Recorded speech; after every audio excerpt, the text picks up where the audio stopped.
안녕하십니까. 우파 사나이입니다. 역시 이재명 퀴즈입니다. 당의 당대표가 대선 패배 후에 방산주를 사서 돈을 벌고 지지자들이 슬퍼하던 말던 신경도 안 쓰던 그 이재명 당대표의 퀴즈 김남국이 아무것도 아니라고 이야기를 하고 있지만 코인 투자를 통해서 최대 60억까지 보유했었던 코인계의 고래라는 이야기가 나오고 있습니다. 김남국이 이렇게 부러운 건 처음인 것 같습니다. 지난해 국회의원 후원금 모금 1등이 바로 김남국 의원입니다. 2022년 3억 3,014만 원을 모금해서 국회의원 300명 중 1등을 달성했는데요. 김남국이라는 사람이 어떤 사람입니까? 이모와 이모도 구분하지 못하는 아주 입만 열면 헛저격하는 그런 사람이었는데 알고 보니 최대 60억이나 불렸던 코인계의 대부였던 것입니다. 맨날 방송에 나와 거짓골로 나와서 여러분에게 100만 원은 어떤 뜻인가요?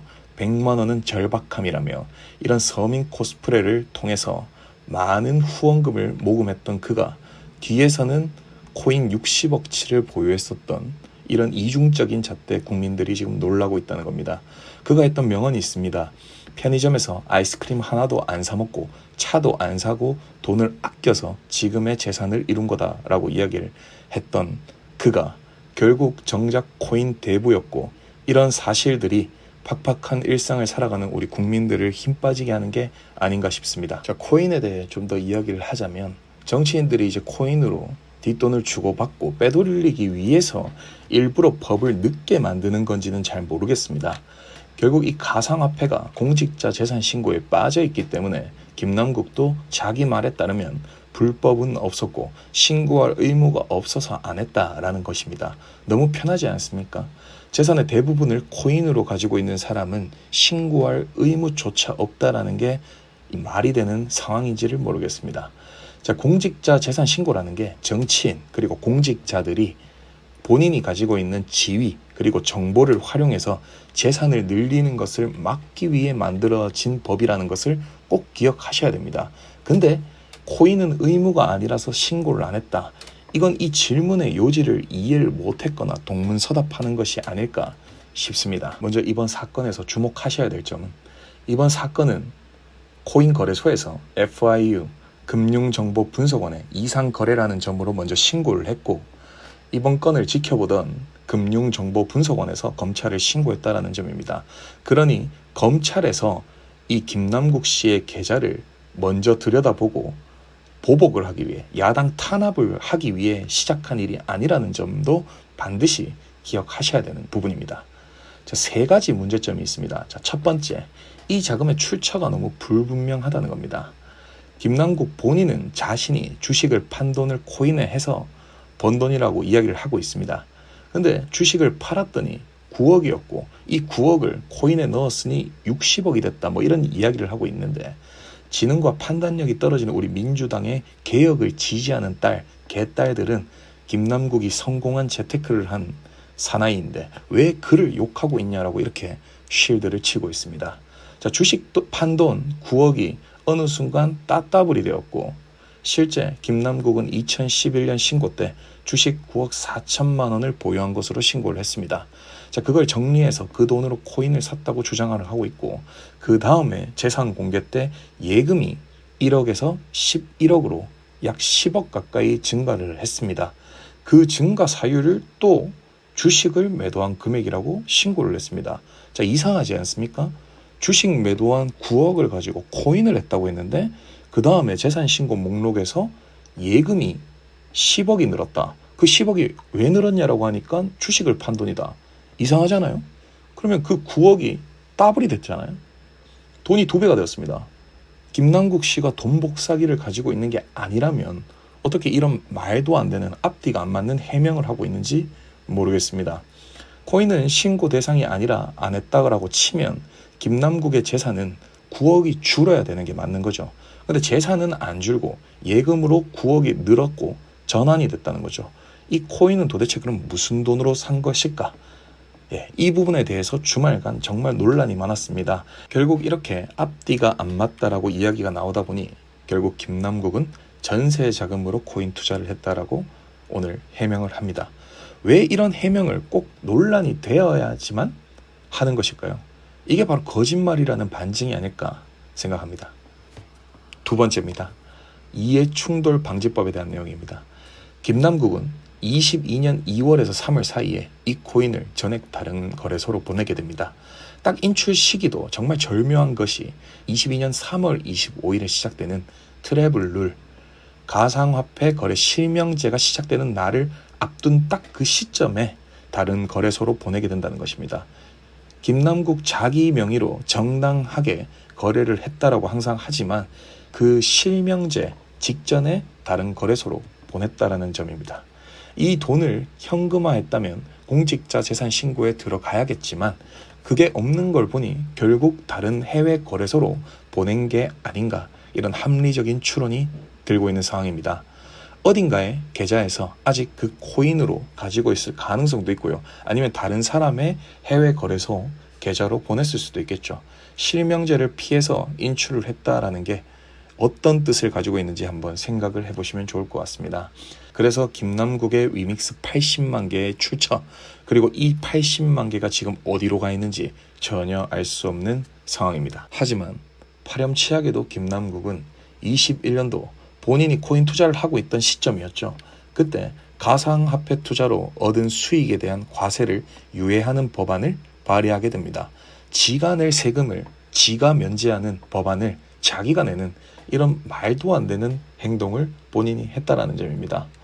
지가 낼 세금을 지가 스스로 법을 만들어서 없애는 게 정말 이상하지 않습니까? 이런 문제의식이 없는 게 지금 우리 국회의 수준이고 현실이고, 이런 분들을 지지하는 사람이 대한민국의 40%가 넘다라는 게 정말 통탄할 일이라는 겁니다. 자, 9억이 60억이 됐으니 자그마치 6배가 넘게 뻥튀기가 됐습니다. 그 내야 될 세금을 자신이 만든 법으로 면제를 받았다? 이게 지금 말이 되는 게 아니지 않습니까? 이게 말이 됩니까? 민주당이 법으로 장난치는 게 한두 번이 아니었지만 이 정도면 정말 선을 넘은 장난이라고 생각합니다. 이게 지금 민주당의 사고방식이고요. 이 부분이 전혀 문제가 없다라고 느끼고 있는 것도 현재 민주당의 수준입니다. 네, 김남국 의원, 전남대학교 로스쿨 1기 변호사로 활동한 기간도 그렇게 길지 않고 딱히 성공적인 커리어를 쌓았던 것 같지도 않은데 언제 이렇게 재산을 많이 모았는지, 아니면 원래 그가 금수저였는지, 어떻게 그동안 힘들게 거지 코스프레를 연기를 잘했던 것인지 알 수는 없습니다. 아니면 그가 투자의 기재일 수도 있죠. 똑똑해서 돈을 많이 벌었다라고 욕하는 사람은 아무도 없습니다. 돈을 많이 버는 것은 언제나 좋은 일이기 때문이죠. 하지만 주식 판 돈을 더블을 쳐서 예금도 하고 코인도 사는 건 아무리 이 거짓말이 만연한 세상이라 해도 말도 안 되는, 앞뒤가 안 맞는 이야기지 않습니까? 이런 거짓말이 들통나려 하자 김남국 의원은 뭐라고 했습니까? 전세 자금을 팔아 만든 자금이다 라고 이야기를 하고 있죠. 이런 부분이 항상 민주당이 문제가 되는 지점이 아닌가 생각합니다. 안철수 의원 한번 이야기를 해볼까요? 안철수 의원 같은 기업인 출신의 정치인이죠. 그는 사실 60억은 돈도 아닙니다. 그의 재산은 자그마치 1000억이 넘죠. 근데 안철수 의원의 재산에 대해서 출처를 묻고 따지는 사람들이 있습니까? 없습니다. 왜? 그가 어떻게 그 돈 1000억을 벌었는지 모두가 알고 있기 때문입니다. 김남국의 60억도 마찬가지입니다. 그가 조 단위가 있든 그가 억 단위가 있든 관심이 있는 게 아니라 그 돈이 어떻게 만들어졌는지 모르니까 사람들이 물어보고 추궁하고 따지는 겁니다. 뭐 이런 이야기를 하고 있습니다. 민주당에서는 이준석은 코인해도 되고 김남국은 안 되냐, 이런 이야기를 하고 있는데 둘 다 코인해도 됩니다.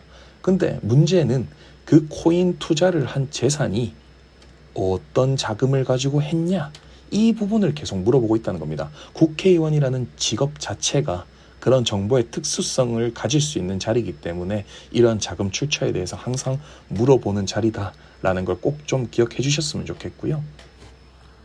마지막 세 번째 문제, 결국 이 민주당의 내로남불은 계속되고 있다는 겁니다. 뭐 잘 아시겠지만 김건희 여사의 주가 조작에 대해서 얼마나 민주당이 빽빽거렸습니까? LG 디스플레이를 사는 과정에, 그리고 위믹스를 사는 과정에 이런 김남국 의원의 특권은 전혀 없었는지, 이런 부분을 조사해야 되는 게 바로 특검감이 아닐까 생각합니다. 본인에 대해서는 절대 아니다, 나는 법적인 문제가 전혀 없었기 때문에 할 필요가 없다 하지만 상대방에 대해서는 반드시 특검을 해야 된다. 이러한 주장에 동의하는 국민이 과연 몇 분이나 계실지 궁금합니다. 이게 바로 위선이고 이중성이 아닐까 생각합니다. 가난을 정치적으로 이용하는 것에 대해 비판을 지금 받고 있는 상황이고요. 검소하게 사는 게 문제가 되냐라는 이런 장경태 의원의 반박이 있었습니다. 아까 글을 한번 보겠습니다.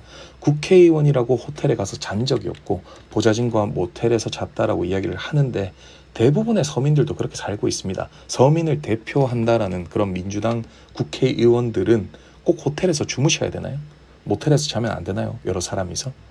이런 부분을 했다고 생색이란 생색을 다 내고 이런 서민 코스프레로 모금을 했다라는 점입니다. 이런 서민 코스프레가 결국 거짓으로 밝혀졌을 경우에 결국 자기 자신에게도 독이 되는 것이고 결국 당신들이 사랑하는 민주당의 지지율을 떨어뜨리는 행동이라는 것입니다. 너무 감사합니다. 앞에서는 구멍 뚫린 운동화, 그런 극단적인 상황을 정치적 이미지로 사용했다라는 게 지금 포인트고요. 옹호해준 장경태 의원도 마찬가지죠. 반지하에 사는 걸 이용해서 총선에서 당선이 되게 되죠. 결국 반지하에 산다는 장경태 의원은 50만 원은 한 달 밥값도 안 된다라고 거들먹거리고 있고, 구멍 뚫린 김남국 의원은 뒤로 코인 거래를 해서 코인의 대부였고, 이런 위선자들 때문에 이 사람들의 서민적인 모습, 성실한 젊은 청년의 모습을 보고 지지해주고 후원금을 모금해준 지지자들 입장에서는 배신감을 느끼는 게 당연한 게 아닌가 싶습니다. 그 이중성에 대해서 지적하고 있는데 검소한 게 뭐가 문제냐고 말하고 있는 장경태 의원은 국민을 바보로 아는 게 아닌가 싶습니다. 그리고 너무 1차원적인 방어가 아닐까 싶고요. 예전 김건희 여사에게 장경태 의원이 빈곤 포르노라고 해서 크게 여론의 문매를 맞은 적이 있습니다. 이번 이 김남국의 운동화와 장경태의 반지하가 바로 빈곤 포르노가 아닐까요? 어려운 사람을 만나서 사진을 찍고 홍보하면 적어도 그 어려운 사람을 돕기라도 합니다. 그 어려운 사람들을 위해 후원금을 모금하거나 수술을 받게 하거나 남을 돕기 위해 사람들을 돕는 걸 절대 빈곤 포르노라 하지 않습니다. 김남국 의원의 구멍 뚫린 운동화와 장경태의 반지하 주택이 도대체 누구를 도운 거죠? 결국 그 자기 자신을 이미지 메이킹하고 돕기 위해 쓴 게 아닐까요? 이게 바로 빈곤 포르노가 아닐까 싶습니다. 오늘도 우파 사나이였습니다. 여기까지입니다. 감사합니다.